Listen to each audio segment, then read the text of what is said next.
story you are about to hear is true. The names have been changed to protect the innocent. Fatima Cigarettes, best of all king-size cigarettes, brings you Dragnet on both radio and television.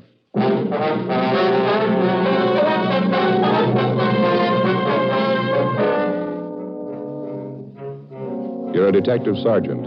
You're assigned a homicide detail. A woman reports the disappearance of her 30-year-old brother. He's been missing for only 2 days, but the manner of his disappearance was sudden, out of the ordinary. Your job? Investigate. Fatima, America's first largest-selling blended cigarette. Fatima, now best of all king-size cigarettes. Prove it yourself today. Compare Fatima with the king-size cigarette you're now smoking. 1. Fatima's length filters the smoke 85 millimeters for your protection. 2. Fatima's length cools the smoke for your protection. 3. Fatima's length gives you those extra puffs, 21% longer than standard cigarette size. And in Fatima, you get an extra mild and soothing smoke, plus the added protection of Fatima quality. Definitely the best quality in its class, but the same price as the cigarette you're now smoking. Buy Fatima in the bright sunny yellow pack. Best of all king-size cigarettes.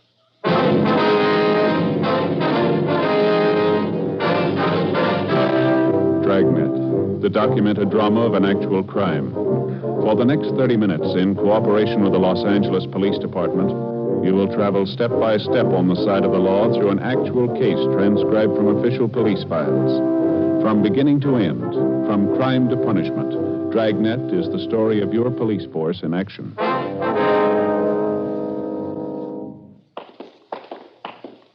It was Wednesday, November 14th. It was overcast in Los Angeles. We were working the day watch out of homicide detail. My partner's Ed Jacobs. The boss is Captain Lorman. My name's Friday.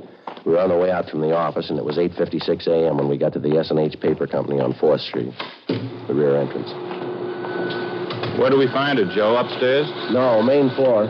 She told me we'd find her in the timekeeper's office. She said it was near the back door entrance. We couldn't miss it. Let's give a look down the corridor, huh? Maybe one of the workers can tell us. Yeah, right. Looks like some kind of an office there, doesn't it? Just beyond the time clock? Let's see. Paymaster, head timekeeper. Yeah, that's it. The door's locked, Ed. You want to rap on the pay window? Yeah. Yes? Police officers, ma'am. We have an appointment with Miss Edith Tabor. Oh, yes, officers. I'm Edith Tabor. Just a moment, please. I'll ring the buzzer. Just push on the door. All right, thank you, ma'am. Go ahead, Ed. Right. Are you the one I talked to on the phone, Sergeant Friday? Yes, ma'am, that's right. This is my partner, Sergeant Jacobs. How do you do? This is about your brother, Miss Tabor. Ralph Tabor, is that right? Yes, that's right.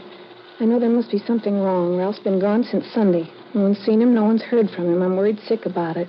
Last time you saw him was on Sunday? No, I didn't actually see him. I talked to him on the phone. We made a date for dinner. Ralph and I always have dinner together Sunday nights. It's about the only time in the week we do get to see each other. I see. I believe you told me on the phone you already checked with most of his friends the places he'd most likely be. Is that right? I've called everyone I can think of. No one's seen him. Your brother's never done anything like this before, miss? Going off without telling anyone? No, never. I'm very worried, Sergeant. Can you think of any reason at all why he'd want to disappear of his own free will, I mean? No. No reason in the world for it. He seemed perfectly all right when I talked to him on the phone Sunday. Everything was fine. We made a date for the movies Tuesday night. That was for last night. Picture downtown we wanted to see. He made a special point of it. I just know something must have happened. Mm-hmm. I gather you know most of your brother's friends. You've kept in fairly close touch with him, have you? Yes, we get together at least once a week, as I say. I'm 4 years older than Ralph. I've looked after him since we were kids. We've always been together, the last 5 or 6 years especially, ever since Mama died. Your brother in a pretty stable mental condition, was he? No financial worries, nothing of that kind? No, sir, nothing I know about. I'd like to double-check this information that you gave me on the phone, Miss Tabor. Mm-hmm. The name and address and his description, Yes, all right? sir. Mm-hmm. The full name, Ralph Lawrence Tabor, 14316 Almaden Street, male, white American, occupation, interior decorator. Is that it? Yes, that's right. Height, 5'11", 155 pounds, dark blonde hair, gray eyes, fair complexion, birthmark on left side of neck. Yes, that's all correct. Your brother in the habit of carrying large sums of money around with him, do you know? No, not that I know of. He has a good job. He's not getting rich at it, though. I don't think I've ever seen Ralph with more than $20 or $30 on him at a time. Mm-hmm. Who was the last person to see him, miss? You any idea?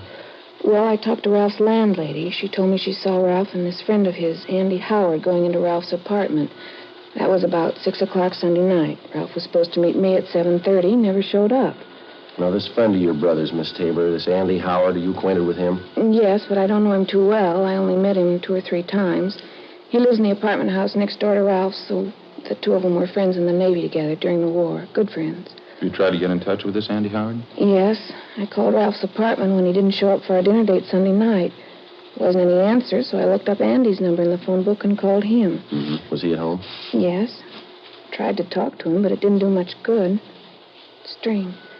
How's that? He pretended he didn't even know me. After we finished our interview with Edith Tabor, Ed Jacobs and I started out to double-check with all the known friends and associates of her brother. We talked to his employer and the people he worked with. None of them had seen him subsequent to 6 o'clock Sunday night. None of them could think of any good reason why he suddenly would want to pick up and leave his job and friends. The people he knew outside of his work told us the same thing. Nobody could explain it. Along the way, we inquired about Ralph Tabor's friend, Andy Howard. Most of the people we talked to knew him as a close friend of Tabor's. We checked at Howard's place of employment, but they told us he hadn't shown up for work since the previous Friday. We drove to Howard's apartment, checked with the manager, and he said that Howard had moved without notice late Sunday night. We crossed over to the apartment house next door, where Tabor lived, and talked to the landlady, a Mrs. Higbee. She corroborated the story we'd gotten from Tabor's sister that Andy Howard was last seen entering Tabor's apartment at about 6 o'clock Sunday night. Tabor was with him. Mrs. Higbee was sure of that. She showed us up to the 3rd floor to Ralph Tabor's apartment. The 2 rooms and the adjoining kitchenette were immaculate. There wasn't a thing out of place. Neat as a pin, Joe. Not a thing out of order. Yeah, it's the same in the bedroom. Say, Mrs. Higbee, Yes, Sergeant. do you provide maid service with the apartments here? No, we don't. We've been thinking about it, though. Haven't quite made up our minds. Such a task, getting good, competent help these days. And the tenants are responsible for the entire upkeep, huh? Yes. Everything but painting, wallpapering, things like that. Doesn't Mr. Tabor keep things spotless? Just spotless? Yes, ma'am. There's just one thing I wanted to ask you about. It's over here by the window. Yes. Now, this wire here, apparently an aerial connection for a television set. Looks like... Yes. Mr. Tabor does have a television. Why? Well, I don't notice a set anywhere in the apartment. Would you happen to recall if he sent it out for repairs, anything like that? No, not that I know of. Besides, this doesn't seem like Mr. Tabor at all. How do you mean, Miss Higbee? Well, he's always so neat, fastidious. The end of that wire there looks like it was torn off the connection, doesn't it? Along the windowsill, too. Isn't that terrible? Fasteners for the wire ripped right out of the woodwork. That certainly doesn't seem like Mr. Tabor. Mm-hmm. Anyone else besides him have access to this apartment, ma'am? No one that I know of. No one besides myself, I mean. I have duplicate keys to all the apartments. Oh, I just happened to think. Yes, ma'am? If a repairman did move the set out, it's possible my houseboy might know about it.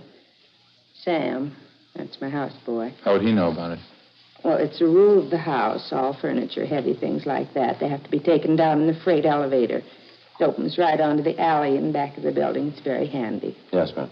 Sam's the only one who operates that elevator. That's why I say it's possible he might know about it. Would you like to have me ask him? I wonder if you would, please. Surely. It won't take but a minute, and I'll be right back. Thank you, Miss Higgins.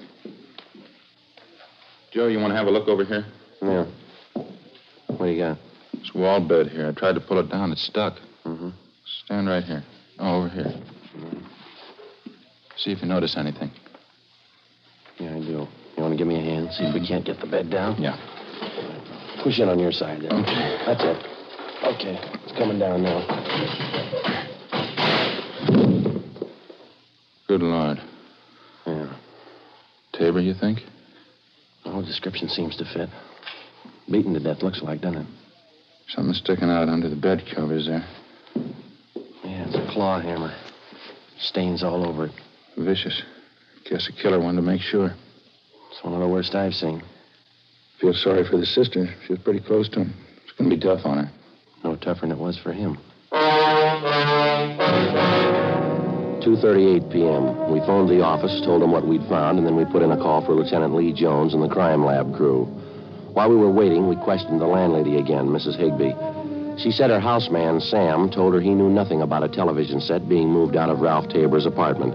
However, it was possible somebody could have taken the set down in the main elevator late at night without being seen. Mrs. Higbee also told us that Tabor had a car. We checked the apartment garage, but it was gone. All Mrs. Higbee could tell us was that it was a late model car and that Tabor often loaned it to his friend, Andy Howard. Sergeants Al Shambra and Joe LaMonica from Homicide arrived, and together the four of us interviewed the employees and the tenants in the apartment building. They gave us little or nothing at all. A few minutes before 3 p.m., the crime lab crew showed up and started their preliminary investigation. We put in a call for the coroner. From the obvious lack of fingerprints in usual places around the apartment, it was apparent that the murderer had taken great precautions to cover his tracks. 3:35 p.m., the deputy coroner arrived, and after the preliminary investigation was finished, the body was removed to the county morgue. Ed and I went back to the office, checked our DMV, and got out on all points on Tabor's car and also on the friend he was last seen with, Andy Howard. R&I turned up a single entry for Howard's criminal record, a drunk driving charge. 5:20 p.m., we met with Edith Tabor and broke the news of her brother's death.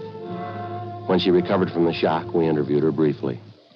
It was Andy Howard. I know it was him. It had to be. Why do you say that, Miss Tabor? There's something about this man Howard you haven't told us? He's no good, Sergeant. He's no good at all. That's what I've been afraid of. I've been afraid of it right along. Well, just how do you mean, ma'am? He's no good. He's a tramp, a bum. Won't get a job. He's been living off my brother. He isn't normal. There's something wrong with him. Well, how is it your brother put up with him? Well, I told you he and Ralph were friends in the Navy. He did a big favor for Ralph once. He's been living off it ever since. Taking his clothes, borrowing his car, money, never paying it back.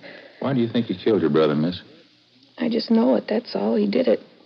He ever fight with your brother? Would you happen to know? Did he ever threaten him? They had a big fight one night, about 2 weeks ago, I think. Andy kept sponging until Ralph got good and sick of it. Told Andy to go out and get a job. That's when the fight started. You saw it, did you? Ralph told me about it. Fist fight in the alley back of the apartment. Ralph knocked Andy down. Andy said he'd never forget it. He'd pay Ralph back. A couple of days after that, my brother said the two of them made up. Everything was all right. Ralph should have known better. He should have known better. Mm-hmm. Just a few more questions, Miss Tabor. Can you tell us anything about Andy Howard's background, where he's from, who his friends are, places he usually goes? No. I didn't know much about him. He's from the South, I think, Alabama. Ralph's friends can tell you more about him than I can. All right. Had you heard anything lately about Howard planning to move out of his apartment? No, nothing. When I heard that he did move and Ralph was missing, I knew something was wrong. That's why I called you. If I'd only known before. Poor Ralph, if I only knew. Well, try to take it easy, ma'am. We'll arrange for a car to drive you home, all right? It's so hard to understand. It's hard. For anyone to kill Ralph like that, horrible. He was so good. He was my brother. Yes, ma'am. What do you say to a man who kills your brother? How do you understand him? What do you tell him? Well, why even try? What? Let the jury tell him. Before we had the victim's sister, Edith Tabor, driven to her home, we asked her about the television set in her brother's apartment, but she was unable to explain its absence. Burglary detail had already been notified about the case, and the pawn shop detail alerted. An APB had been gotten out containing a complete description of the TV set along with the serial numbers. A few minutes after we got back from dinner that night, we had an answer on it. A pawn shop operator on West 7th Street called in with the information that he'd taken in a television set with identical description and serial numbers as that of Tabor's. Ed and I drove out to the pawn shop and checked the operator's buy book. The set had been pawned the day after the murder. The serial numbers and description matched in every detail. The description and signature of the man who pawned it matched perfectly with that of Ralph Tabor's friend, Andy Howard. The set was impounded, and just on a chance, we had Dean Bergman dust it for latent fingerprints. Dean? Oh, hi, Ed. Friday. How you making out? Any luck? Not bad. Have a look here. Yeah. Picked up 4 sets of prints off it, all told. These here are the dead man's. Yeah. These here, they belong to the pawn shop operator. Mm-hmm. These belong to his son, helps him in the shop. Yeah. Guess this is the one you're looking for. 2 clean index prints. Did you classify them? Checked them against prints from Andrew Howard's package. Yeah. They match. When we checked in for work the following morning, we got the coroner's report on Ralph Tabor. Cause of death was listed as cerebral hemorrhage and multiple fractures of the skull caused by blows from a heavy blunt object. The other reports from the crime lab didn't give us much help. The better part of the next 3 days, Ed and I, along with Al Shambra and Joe LaMonica, held detailed interviews with the known friends and associates of the murder victim, Ralph Tabor, and the number one suspect, Andy Howard. The information we picked up was incorporated in a supplementary all-points bulletin and gotten out immediately. We found out that Andy Howard had a sailor's uniform in his possession, and though unauthorized, he wore it frequently. It bore the insignia of a quartermaster first class on the sleeve. We also found out Howard had identical tattoos on each forearm, the picture of an unfurled American flag with the name Betty D below it. We had the city covered for the suspect. 4 days passed, no trace of him. Saturday, November 24th, we got an urgent call from Homicide Commander Lieutenant Mort Gear in San Diego.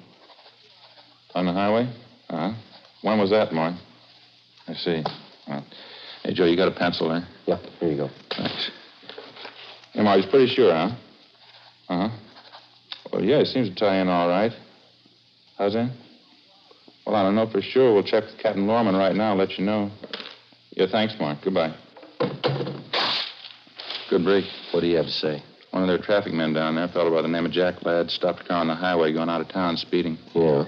Ladd says a man answers Andy Howard's description perfectly, right down to the tattoo on the forearm. No doubt about the car the guy was driving was Tabor's description and license number. Even used Tabor's identification. When did all this happen? The day after the murder.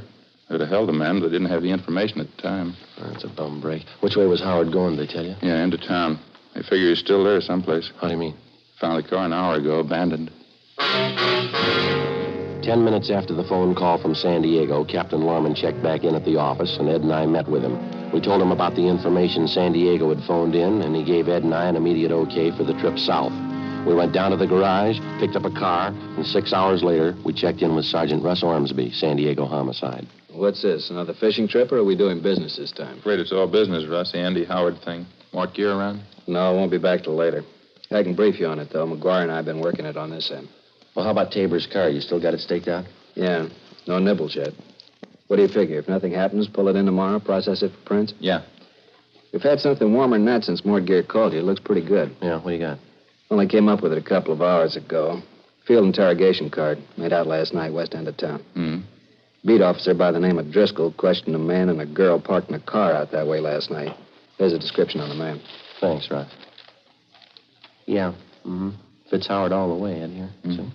Couldn't get much closer, huh? We checked out the car they were in. Belongs to the girl. Yeah. Look here, Ed. He's still using Tabor's identification. Yeah. All right, where's it go from here, Russ? You got this Andy Howard spotted? No. Beat man Driscoll, he didn't know the guy from Adam. Yeah, well, where's that leave us? The girl Howard was with.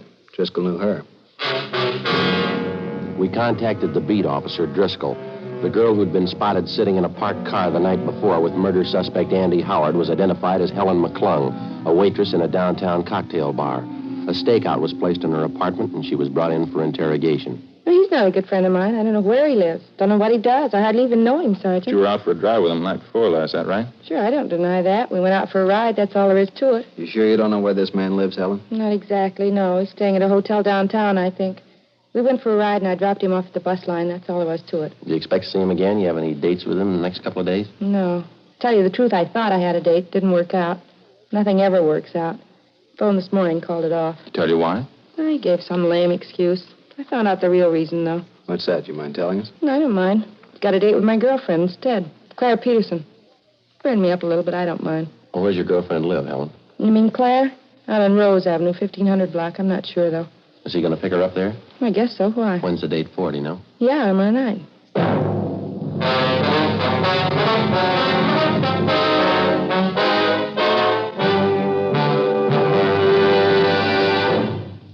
You are listening to Dragnet, authentic stories of your police force in action. Compare Fatima with your present king-size cigarette. Yes, compare Fatima with the king-size cigarette you are now smoking. 1. Fatima's length filters the smoke 85 millimeters for your protection. 2. Fatima's length cools the smoke for your protection. 3. Fatima's length gives you those extra puffs, 21% longer than standard cigarette size. And in Fatima, you get an extra mild and soothing smoke. Plus, the added protection of Fatima quality.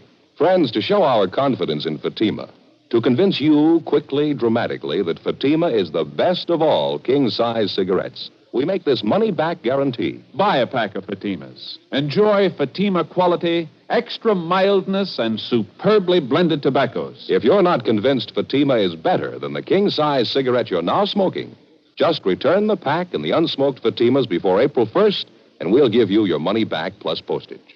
Fatima, Box 37, New York 1. Remember, each king-size Fatima gives you an extra mild and soothing smoke, plus the added protection of Fatima quality. Switch to Fatima today.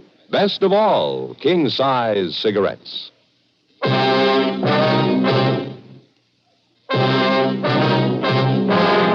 Monday, November 26th, 10 a.m. After checking her name through San Diego R&I, we finally located the address of the girl Claire Peterson, who was supposed to have a date with our murder suspect, Andy Howard, that night. She lived in a small apartment house in the southeast end of town. The manager told us that she'd already left for work. We ran it down. The Peterson girl was employed as a cutter in a shirt factory down in the industrial district. We questioned her at her work. A tall, attractive girl, blonde, blue eyes, a small scar on her chin. She kept working while we talked to her. Yeah, I have a date with Ralph Tabor tonight. Something the matter? Afraid so, Miss Peterson. The first place, his name isn't Ralph Tabor. No, I'm sorry. You must be wrong, officer. I was out with him just last Monday. I know that's his name. It's on everything he has. His car, his wallet, all his business papers. Guess you must have made a mistake. No, it's no mistake, ma'am. We checked it out pretty thoroughly. We'd like to talk to you about him if we could, please. Well, there's not too much to tell. I just met him Monday night. I was with my girlfriend, Helen. He wanted to go out with me, so I made a date. I didn't think there was anything wrong. You said he's to meet you at your apartment, Miss Peterson. Did he give any specific time when he'd be there? 8 or 8:30, he said. Hey, what's wrong? Do you know? There's something wrong with the man. I ought to know, don't you think? We want him for questioning, ma'am. You any idea where he lives? No, I haven't. One of the hotels downtown, I think. 5th Street or 6th Street. I wouldn't know for sure. Why do you want him? Can't you tell me, please? We believe he's committed a murder, Miss Peterson. Matter of fact, we're sure of it. What do you want me to do? If he calls up before your date tonight, don't do anything to discourage him. Tell him to meet you. If he wants to postpone the date, try and make him come tonight. If you can't do that, try and find out where he's staying. And don't let him know we talked to you. Well, all right, I can try. You'll be there when he comes to my apartment, I mean. Yes, ma'am. We'll be there. You'll be protected all the way. Well, what do you do? Ma'am? What do you do? You say he's a murderer. He must be desperate. What do you do? How'll you arrest him? It's his choice, ma'am. Any way he wants it. As soon as we left the plant where the Peterson girl worked, we called Sergeant Tony McGuire at San Diego Homicide Detail, and he made arrangements for an immediate stakeout at the girl's apartment. At 7 p.m., Ed and I, along with Russ Ormsby and Tony McGuire, drove out to supplement the men on stakeout at the girl's apartment. 8 o'clock, 9, 9:30, 10 p.m., still no sign of the suspect. At midnight, our relief team showed up, and we headed back for the office. When we got there was a bulletin from the Highway Patrol reporting that earlier that night, a man partially identified as Andy Howard had been seen heading north from San Diego on U.S. Highway 101 toward Los Angeles. We got Captain Lorman on the phone, briefed him on the latest developments, and told him that photographs of the suspect had been distributed to all officers. The next 10 hours failed to turn up anything new. San Diego officers continued to cover their end. 11:15 p.m. the next day. We drove back to Los Angeles and reported in at homicide. There was a note in the book from Lorman asking us to check in early the following morning, so Ed and I signed out and went home to get some sleep. The next morning, 1:45 a.m.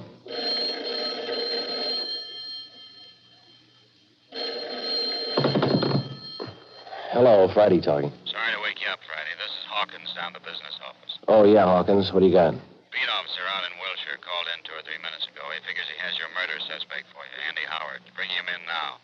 Well, what about identification? He checked that over? No identification. He's wearing a sailor's uniform. What about insignia, his rating? Quartermaster first class. After I hung up, I phoned Ed, got him out of bed, and the two of us drove down to the office where we picked up the suspect and took him to the interrogation room. During the interrogation, we found a wallet concealed on his person. It contained a driver's license, credit card, and half a dozen other means of identification. All of them were made out to Ralph Tabor. After an hour of questioning, he'd still admit nothing.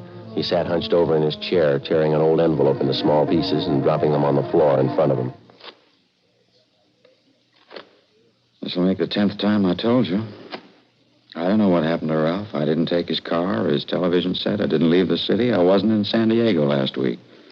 Now, if you don't believe me, you prove I'm lying. We didn't pull you in on the guess, Andy. We'll prove it. You mind telling me how? We got 3 people on their way in here right now. Ralph Tabor's sister, his landlady, a man by the name of Sims, pawn shop dealer. Mean anything to you? It's my word against theirs. 3-1, mister. They got the odds in their favor. Look, why don't we straighten this out once and for all? You think I killed my friend Ralph. Why? Explain it to me. Why should I kill him? Look, I wouldn't know, Andy. Maybe you'd like to tell us. His sister says he was pretty good to you. She was good to me. I guess she didn't tell you what I did for him overseas when we were in the Navy together. No, she didn't tell us. She wouldn't. Stupid women. I haven't found one of them worth anything. Frustrated. She needs a husband. That's her trouble. She claims her brother was paying the bills for you, Andy. He gave you clothes, money, his car. She says you were living off of him. Lousy woman. That's all the thanks I get for all I did for Ralph. I borrowed a few dollars, yeah. That's all. Kept throwing it up to me, him and his sister, after all I did for him. What are you trying to say, Andy? Could have been different, Ralph and me. What do you want me to say? Did you kill him? Did you kill him, Andy? You can't explain it that way. It's not as simple as that. Didn't? No, it's all mixed up together. It's complicated. It's not simple at all. I mean, with your best friend especially. It's more of a mistake. I mean, morally, I didn't mean to kill him. I just did. It's a mistake. Terrible mistake. You want to give us a statement, Howard? Stenographer will take it down. Oh, yeah, all right, in a minute. Just want to make sure you understand. I mean about Ralph. And all I did for him. Yeah. No gratitude at all. You blame me? I mean, after all I did for him, you blame me? Well, you should have remembered, Andy, about gratitude. Yeah? Doesn't mean much when you have to ask for it.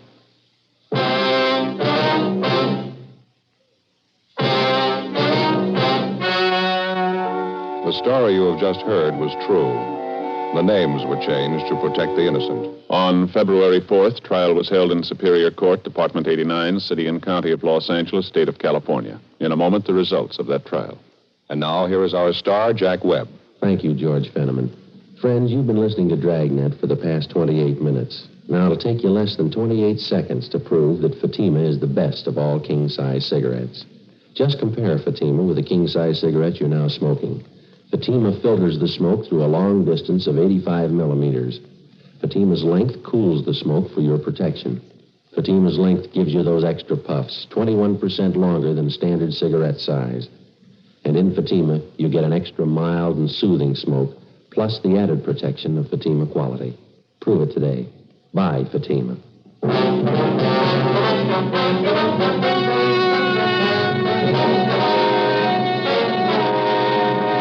Andrew Thomas Howard was tried and convicted of murder in the second degree. He is now serving his term in the state penitentiary, San Quentin, California.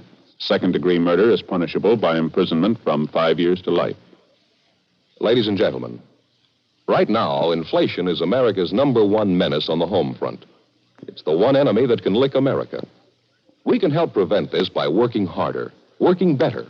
The fight against inflation will succeed only if all of us get behind it.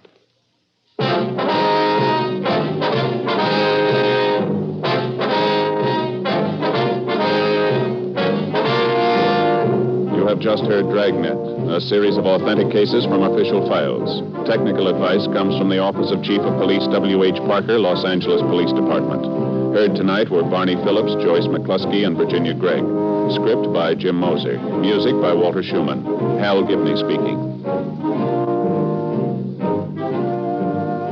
Fatima Cigarettes, best of all king-size cigarettes, has brought you Dragnet, transcribed from Los Angeles.